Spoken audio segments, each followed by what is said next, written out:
Já voltamos com o Jornal da Cidade. Olha só, você sabe a sua origem? A origem da sua família? Meu amigo, tem muitas pessoas que não sabem e desejam, é claro, saber de onde vieram, de qual nacionalidade são os seus avós, seus bisavós, tataravós, enfim. E olha só, um blog aqui de Paracatu é dedicado a pesquisas na cidade para desvendar os mistérios e a genealogia de muitas famílias paracatuenses. E através desse blog e dos documentos, é claro, que encontramos nele, também entendemos um pouco da história de Paracatu. E a nossa sala de entrevistas de hoje é especial, faz parte da nossa série de reportagens especiais Paracatu do Príncipe. Nós estamos exibindo aí no mês de outubro, mês em que Paracatu comemora 221 anos. E a nossa sala de entrevistas recebe hoje o pesquisador Eduardo Rocha para tratar desse assunto. Veja.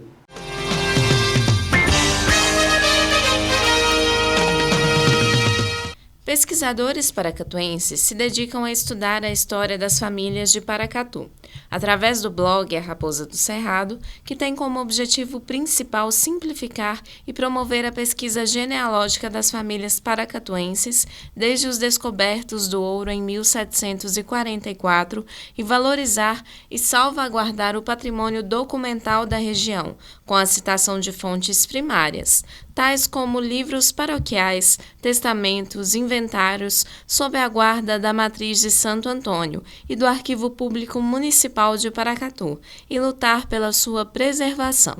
Estamos aqui com Eduardo Rocha, que é um escritor paracatuense. Ele escreve para o blog A Raposa da Chapada. E ele é um historiador também, autodidata aqui em Paracatu. Eduardo, seja bem-vindo. Thalita, muito obrigado.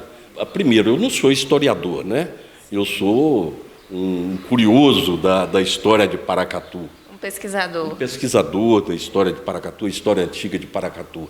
Quando você me pergunta sobre o blog A Raposa de Chapada, esse blog é de propriedade de um paracatuense ilustre, chama-se Dr. José Luiz Botelho, e com fortes raízes aqui dentro de Paracatu, é um médico, E então ele já tinha esse blog. Eu simplesmente ajudei ele a complementar o blog. Eu precisava de colaborar com alguma coisa da minha terra, porque eu amo isso aqui como ninguém, Nasci e me criei aqui. Então, e eu observei também que a grande maioria das pessoas tinha pouco conhecimento a respeito de suas famílias. Quando muito, chegava aos bisavós. E olhe lá, viu? E eu falei, olha, gente, mas por que nós temos que melhorar esse conhecimento, essa forma das pessoas entenderem a família. É importante conhecer a nossa origem, Exatamente. E não só por isso também, porque a genealogia ela não é muito aceita, principalmente ainda no cenário brasileiro. A genealogia nos países mais avançados da Europa e até mesmo na Ásia e no Oriente, ela tem uma importância fundamental no sentido do conhecimento das famílias, porque aí facilita uma série de coisas, dentre elas a questão de doença, por exemplo, procurar um parente que tem uma medula óssea para poder fazer um transplante. Então, através da genealogia é mais fácil, E por aí afim. Pois bem, então eu resolvi colaborar com o Dr. José Luiz, que eu disse a princípio, um erudito, uma pessoa fantástica, e partimos para isso. E fomos procurar os grandes troncos familiares de Paracatu do século XVIII para cá. Porque nós temos até uma coisa interessante, sabe, Thalita?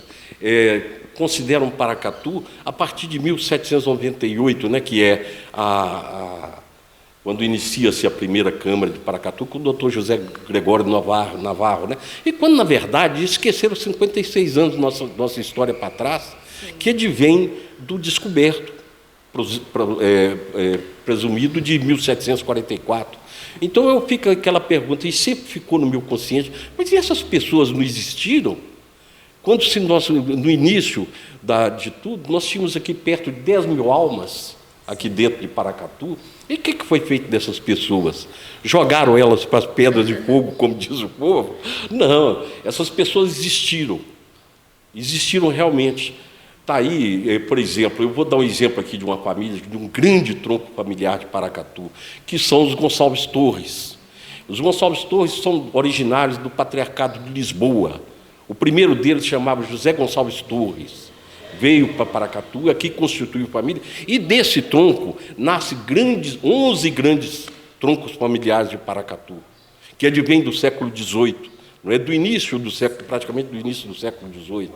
Então, essas histórias que nunca foram contadas, esqueceram esses 56 anos, mas que é a verdade, tem que se pensar também no Arraial de Paracatu, porque ele tinha vida própria, não é? Ele vivia, ele com suas satélites florescentes na época, São Domingos, São Sebastião, Lagoa de Santo Antônio, Morro do Cruz das Almas, esse pessoal existiu, não é? Existiu pagando impostos, né? Criando suas famílias. Então foi por isso que nós entendemos que eu particularmente, que poderia dar uma contribuição ao município, aos meus conterrâneos, nesse sentido dessas famílias. Hoje, nota-se que Paracatu tem uma população extremamente miscigenada, né? A miscigenação de Paracatu, ela vem da origem, né, Thalita? Eu costumo dizer que Paracatu semelha-se a Salvador, na Bahia, né? Sim. Não é verdade? Me faz lembrar Jorge Amado, né? Uma grande parte da população é negra, né? Negra. Por quê? Porque nós somos uma área de mineração, né, Thalita? Nós vivemos de mineração. E, consequentemente, o negro vinha para as minas como escravos, né? Infelizmente, né? Vinha como escravos. Então, a miscigenação em Paracatu foi muito rápida. Ela começou no século XVIII. Está aí nos livros da matriz de Santo Antônio, da Cúria, Cúria Católica. Está lá os casamentos, estão lá as alforrias, estão lá os batizados. Na igreja matriz, na igreja do Amparo, a antiga igreja do Amparo, na igreja de Santa Ana, e por aí afora. Eduardo, dizem que no Brasil todas as pessoas praticamente, né, uma grande parte, a grande maioria, vem de uma miscigenação. E aqui em Paracatu, acho que isso fica bem mais forte. Acho que aqui é difícil você encontrar uma pessoa que seja de um país específico, que tenha a sua descendência ali só daquele país. É uma coisa interessante Paracatu, sabe? Porque aqui era mina de ouro, né? E, consequentemente, isso aqui dizia, vamos dizer assim, era uma reserva de domínio dos portugueses, né? Os não portugueses chegam em Paracatu da metade do 19 para frente, que são os primeiros ciganos, um italiano, um norte-americano de Nova Orleans, né? Um alemão. Eles começam a chegar a partir da metade do século XIX. Antes era uma reserva portuguesa. Sim. Exclusivamente portuguesa. E o português era muito sábio também na sua colonização. Não estou fazendo a defesa dos portugueses, não. Mas eles eram muito sábios na questão da colonização. E onde tinha ouro, tinha pedra preciosa e tudo mais, que aqui também tinha pedra preciosa no Julgado, né? Aqui próximo, João Pinheiro. Existia garimpos de diamante e tudo. Então isso aqui era muito controlado. Por isso é que é predominantemente português e predominante negros escravos, africanos. Eu estudo há muitos anos a história de Paracatu, desde o século XVIII, desde os primeiros dias, né, de 1744, e eu somente achei até hoje o registro do nascimento de um índio. Não é? Ele nasce na ribeira de São Marcos, provavelmente um caiapó. Viu? Eu tenho o registro do nascimento dele. Então são curiosidades interessantes, né? E tem outro caso de um outro índio, que casa na Santa Rita, na Lagoa, próxima à Lagoa. Ele era índio, mas de Barueri, da escadaria de Nossa Senhora de Barueri. E tem o documento dele, está aqui no arquivo, não é? Chamava Domingos Pimenta.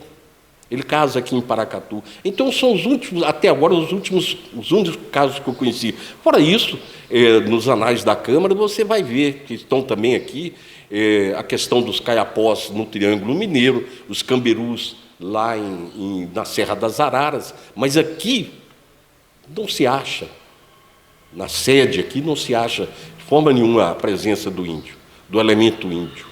Interessante, né? Porque, assim, eles passam a impressão pra gente que aqui também houve muitos índios. Pois é, exatamente. Eu também nasci assim, sempre achando, e eu sempre procurei, estou procurando e coisa e tal. Nunca achei. Então, ou houve uma guerra de extermínio, mataram todos de uma vez, ou eles se mudaram, não sei. Na verdade é que não se acha.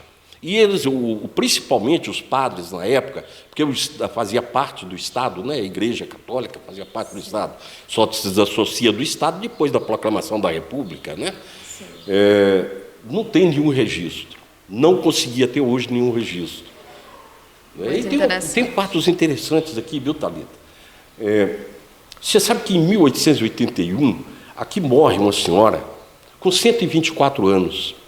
E está aqui no arquivo público o óbito dela. Ela morre com 124 anos. E o Guinness Book coloca como a mulher mais velha do mundo, Jeanne Clément, me parece, é uma francesa, eu não falo francês, né? E ela morre com 122 anos e alguns meses, né? Alguns dias, né? E essa aqui morre com 124 anos, né? Tem um registro, um documento, né? Documento oficial, né? Agora, o escriba da época, o escrivão da época, ele foi omisso porque ele não coloca a ascendência dela. Essa mulher, eu costumo dizer que ela é a viajante do tempo, né? Porque, veja bem, ela nasceu em 1756, né? Sim. Então ela passou por tanta coisa nesse país, né? Ela passou muita mudança, muita, né? Inclusive a independência do Brasil, né? A chegada da corte portuguesa em 1809, e por aí fora uma série de fatos que essa mulher vivenciou até 1881. Ela morre em 1881. Era uma parda, chamava Joana Alves Campos, você não me perguntou o nome dela, provavelmente dos Alves Campos de Paracatu, né? Porque eu não vejo nenhum outro Alves Campos aqui, provavelmente, não sei se é verdade. Muito interessante, mas já que nosso tempo está acabando, teremos que encerrar essa entrevista e com certeza tem muito mais assunto aí que pode ser explorado depois, né? A história de Paracatu é belíssima, né? Tem uma história muito bonita para Paracatu. E eu acho que aos mais jovens, porque eu já estou velho, né? Outro dia até me perguntaram a minha idade, né? Quantos anos eu tinha. Eu falei, eu acho que eu tenho 6 anos. Falou, mas 6 anos? Eu falei, porque 69 eu já vivi. E a média de vida do brasileiro é 75 anos. Mas eu quero dizer o seguinte, Thalita, deixando a brincadeira também do lado, é que eu acho que cabe, principalmente aos mais jovens, continuar a pesquisa, fazer pesquisas nas fontes primárias, para que essa história de Paracatu, que essa beleza dessa história seja realmente publicada e realmente descortinada para as novas gerações que vêm aí. Eu acho que talvez seja um pouco das contribuições que eu possa deixar para a minha terra e para os meus conterrâneos, é isso.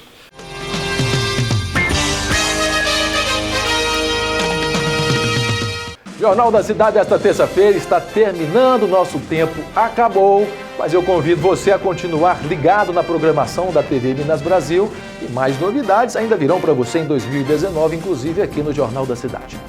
Você pode rever aí o Jornal da Cidade hoje, os conteúdos dos nossos telejornais, no nosso site oficial, mbnews.tv.br, também no Facebook, MB News, e no YouTube, canal Jornalismo Paracatu. Mais notícias hoje às 7 da noite no Minas Brasil Notícias com a Thalita Mendes. Muito obrigado pela sua atenção, pela sua companhia.